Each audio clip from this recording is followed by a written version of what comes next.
हम लोग जानते हैं विज्ञान में latest development in the field of science and technology, विज्ञान और तकनीकी के क्षेत्र में नवीनतम विकास और उस विकास का क्या प्रभाव किन किन क्षेत्रों में पड़ा है, आज उसको जानेंगे। तो सबसे पहले यहाँ पर देखो टॉपिक में लिखा हुआ है latest development in the field of science and technology, विज्ञान और तकनीकी के क्षेत्र में नवीनतम विकास। पहले नंबर पे है in the field of communication. Communication का मतलब होता है संचार। संचार का मतलब ये हो गया सूचनाओं को एक व्यक्ति से दूसरे व्यक्ति तक पहुंचाना या एक स्थान से दूसरे स्थान तक पहुंचाना। तो कम्युनिकेशन के क्षेत्र में क्या क्या विकास हुआ है? पहले के टाइम में जो सूचनाएं हुआ करती थी वो पक्षियों के द्वारा, कबूतर हो गया, तोता हो गया, बाज हो गया, घोड़ों के द्वारा जो तेज उड़ने वाले समझदार जीव हुआ करते थे उनकी सहायता से सूचनाएं भेजी जाती थी। लेकिन आज जो युग आ गया है वो किसका आ गया है? मोबाइल का युग आ गया है। किसका आ गया है? मोबाइल का। ये लेटेस्ट है और इसमें 3G, 4G, 5G टेक्नोलॉजी आज आ चुकी है। तो इन टेक्नोलॉजीज के आने के बाद जो संचार की व्यवस्था है उसमें क्रांतिकारी परिवर्तन आ गया। आज हम चाहें तो लाइव बातें कर सकते हैं पूरी दुनिया में बैठे हुए किसी भी व्यक्ति से, यहां तक कि अंतरिक्ष और उपग्रहों पर भी चले जाओ तो वहां पर भी कम्युनिकेशन किया जा सकता है। दूसरे नंबर पे है in the field of ICT in education. ICT का मतलब हो गया इंफॉर्मेशन कम्युनिकेशन टेक्नोलॉजी। तो ये जो सूचना संचार तकनीकी, सूचना संचार हिंदी में इसको क्या कहेंगे? सूचना संचार तकनीकी। तो जो सूचना संचार तकनीकी आई इसका एजुकेशन में, शिक्षा में क्या प्रभाव पड़ा? भाई सीधी सी बात है, जो शिक्षा होती है उसमें क्या होता है, लोग अपने नॉलेज को दूसरे लोगों तक पहुंचाते हैं। जैसे कि ये क्लासरूम है तो मैं अपनी बात को आप लोगों तक पहुंचा रहा हूं। लेकिन जब ICT में विकास हुआ, इंफॉर्मेशन कम्युनिकेशन टेक्नोलॉजी जब आई, तो उसके बाद से दुनिया में बैठे हुए किसी बढ़िया से बढ़िया शिक्षक से अपने मनपसंद सब्जेक्ट को आप पढ़ सकते हो, कहीं भी बैठे रहो, घर बैठे। तो ये होती है एजुकेशन के क्षेत्र में ICT का योगदान। ढेर सारे ICT स्कूल बने। क्या बने? ICT स्कूल खोले गए। ICT स्कूल में व्यवस्था वही रहती है कि बड़ी सी LED स्क्रीन होगी, वहां पर माइक और स्पीकर की व्यवस्था होगी और दूर बैठे किसी शिक्षक के द्वारा हम पढ़ाई कर सकते हैं, अपने प्रश्न को पूछ सकते हैं। ICT टीचर्स भी नियुक्त किए गए, स्पेशल टीचर की नियुक्ति हुई, स्पेशल टीचर नियुक्त हुए ICT प्रोग्राम के तहत। और इससे फायदा यह हुआ कि उच्च शिक्षा के लिए, हायर एजुकेशन को, हायर एजुकेशन उच्च शिक्षा को अच्छे टीचर से, जो बेहतरीन, दुनिया के बेहतरीन शिक्षक हैं उनसे हायर एजुकेशन हमको मिलने लगी थी। बेस्ट टीचर, जो बेस्ट टीचर हुआ करते थे उनसे भी हमको ICT के माध्यम से उच्च शिक्षा प्राप्त करने की सहायता मिल गई। तीसरे नंबर पे आएंगे, हम लोग देखेंगे इन the field of space and space technology. अंतरिक्ष तकनीकी में विज्ञान ने क्या विकास किया? सबसे पहले डॉक्टर विक्रम साराभाई जो महान वैज्ञानिक थे, उन्होंने एक समिति बनाई, एक कमेटी बनाई जिसका नाम था इंकोस्पार। क्या नाम था? हाँ, Indian national committee for space research, है ना। तो 1962 में यह कमेटी बनी, यह समिति बनी और 1969 में इसरो का गठन हुआ। इसी के बाद 7 साल बाद इंडियन स्पेस रिसर्च ऑर्गेनाइजेशन, ये एक संगठन बन गया और इसके द्वारा ढेर सारे मिसाइल, ढेर सारे पोलर सैटेलाइट लॉन्च व्हीकल, जियो स्टेशनरी सैटेलाइट लॉन्च व्हीकल, ये सारे बने। 2 तरह की जो है सैटेलाइट अपने यहां बनती थी, एक है इनसैट और दूसरा है IRS। इनसैट क्या था भाई? इंडियन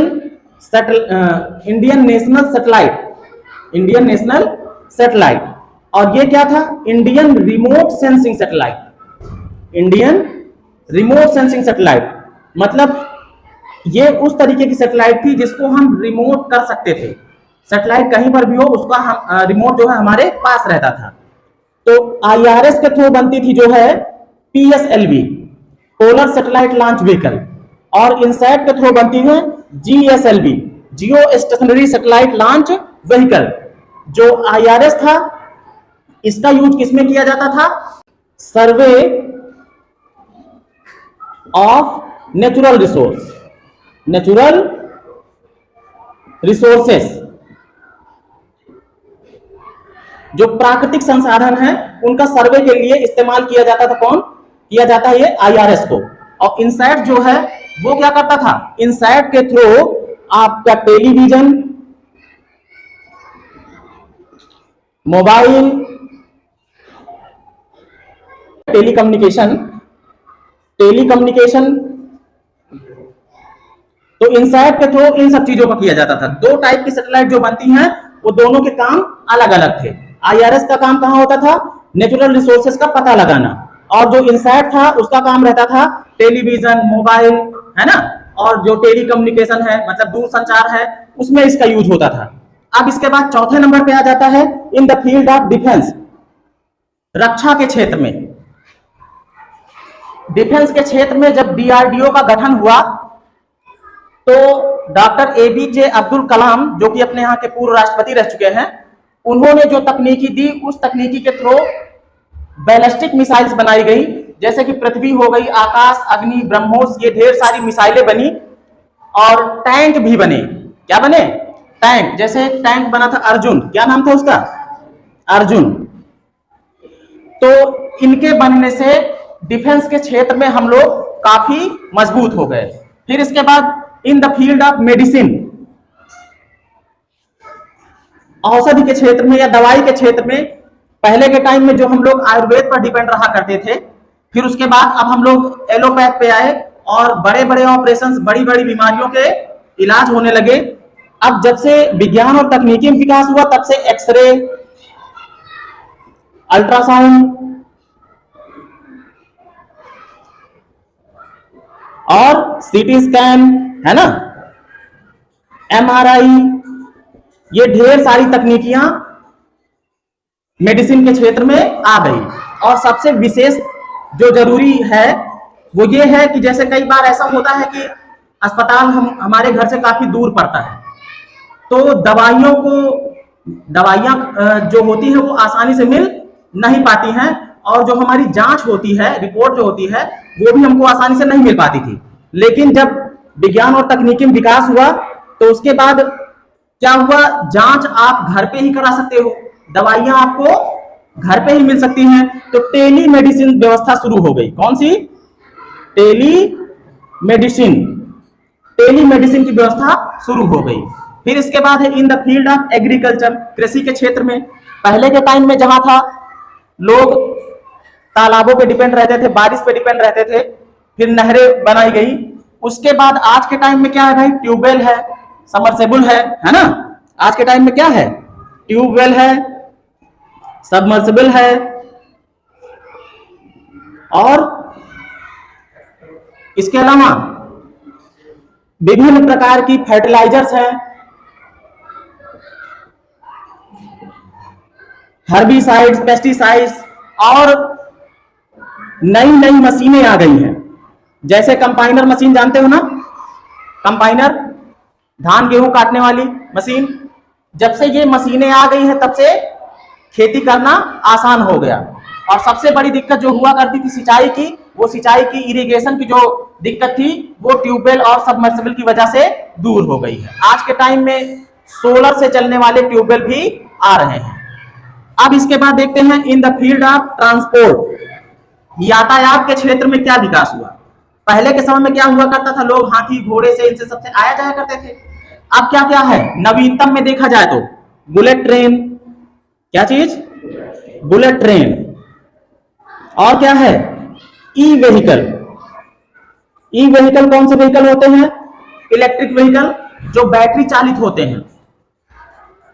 पहले बैटरी चार्ज कर लो, उसके बाद बिना डीजल, पेट्रोल, केरोसिन, कोयला के ये वाहन चलते हैं।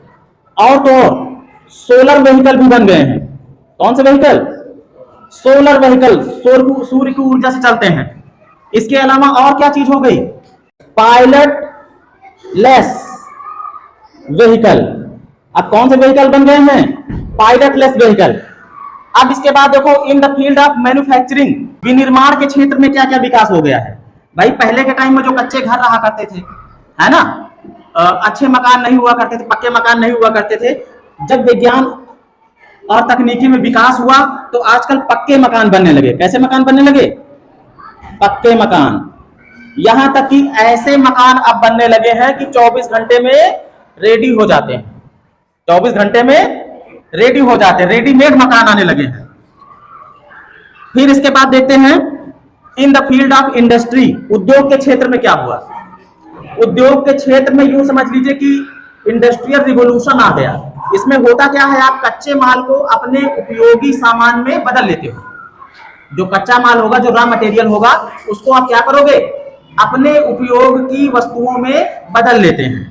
तो जब मशीनें आ गई, तकनीकी आ गई, तो चाहे वो कपड़ा उद्योग हो, चाहे वो बर्तन के उद्योग हो, चाहे स्टील के उद्योग हो, इन सब में विकास हुआ और इंडस्ट्री का क्षेत्र बहुत तेजी से आगे बढ़ गया। इन द फील्ड ऑफ एनर्जी, ऊर्जा के क्षेत्र में, भाई पहले के टाइम में हम ऊर्जा का इस्तेमाल कर ही नहीं पाते थे कायदे से। भाई पहले तो डीजल पेट्रोल से चलने वाली भी मशीनें नहीं थी हमारे पास। विज्ञान और तकनीकी के बाद डीजल और पेट्रोल और कोयले, इन सब से चलने वाली मशीनें बनी।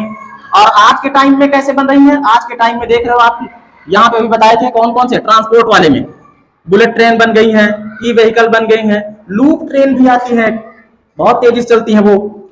तो कहने का मतलब ये है कि दो तरीके की एनर्जी होती है। कौन कौन सी? एक रीन्यूएबल और एक नॉन रीन्यूएबल। जो रीन्यूएबल एनर्जी होती है उसको कहते हैं पुनर्नवीनीकरण ऊर्जा। मतलब उसका आप बार बार इस्तेमाल कर सकते हो, जल्दी से वो खत्म नहीं होना है। जैसे इसमें कौन कौन सी आ गई भाई? सोलर एनर्जी आ गई, और वाटर एनर्जी, और एयर, अर्थ, है ना। ये सारी कौन सी एनर्जी है? ये रिन्यूएबल एनर्जी है। ये जल्दी खत्म भी नहीं होना है। जैसे फॉरेस्ट हो गए, फॉरेस्ट भी एक तरीके का रिन्यूएबल एनर्जी सोर्स है। नॉन रिन्यूएबल जो एनर्जी है, अनवीकरणीय जो ऊर्जा है, उसमें कौन कौन से होते हैं भाई? नॉन रिन्यूएबल में जैसे डीजल हो गया, पेट्रोल हो गया, और कोयला, कोल हो गया, और केरोसिन, है ना। सीएनजी, पीएनजी, एलपीजी, है ना। सीएनजी, पीएनजी और एलपीजी, ये सब क्या हैं? नॉन रिन्यूएबल है। इनकी उपलब्धता बहुत कम है, सीमित मात्रा में है। ज्यादा मात्रा में इनका उपयोग करते रहेंगे तो ये खत्म हो जाएंगे, लेकिन ये खत्म नहीं होंगे। अब आते हैं इन the field of trade and commerce. जो पहले के टाइम में व्यापार हुआ करता था, वो सीजन में पता लगा 2 ही बार का व्यापार हो। जब हवाएं चलती थी तो उनसे आने जाने के साधन रहा करते थे, नाव से जाते थे, एक देश से दूसरे देश पहुंचते थे, और वस्तुओं का आदान प्रदान सिर्फ होता था, मुद्रा भी नहीं थी। आज के टाइम में जब से मुद्रा हो गई, जब से रुपए हो गए, आप जिस सामान को चाहो उस सामान को खरीद सकते हो। पहले तो ये होता था, अगर आपके पास गेहूं है, मेरे पास चावल है, तो आप मुझे गेहूं दोगे, मैं आपको चावल दूंगा। लेकिन ट्रेड एंड कॉमर्स इस लेवल पर अब आ चुका है कि अब आप घर बैठे अपने उपयोग की वस्तु को ऑनलाइन ऑर्डर कर दो, वो आपके घर पर मिल जाती है। जैसे फ्लिपकार्ट हो गया, क्या चीज? फ्लिपकार्ट और अमेजॉन,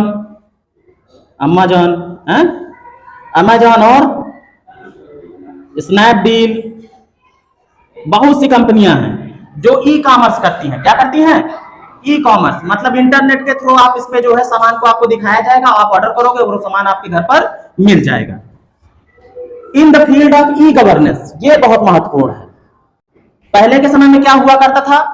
जो योजनाएं सरकार को जनता तक पहुंचानी है, वो पहुंची उस व्यक्ति तक कि नहीं पहुंची, इसका पता भी उनको नहीं चल पाता था, तो बहुत ज्यादा करप्शन रहता था। आज के टाइम में क्या है भाई?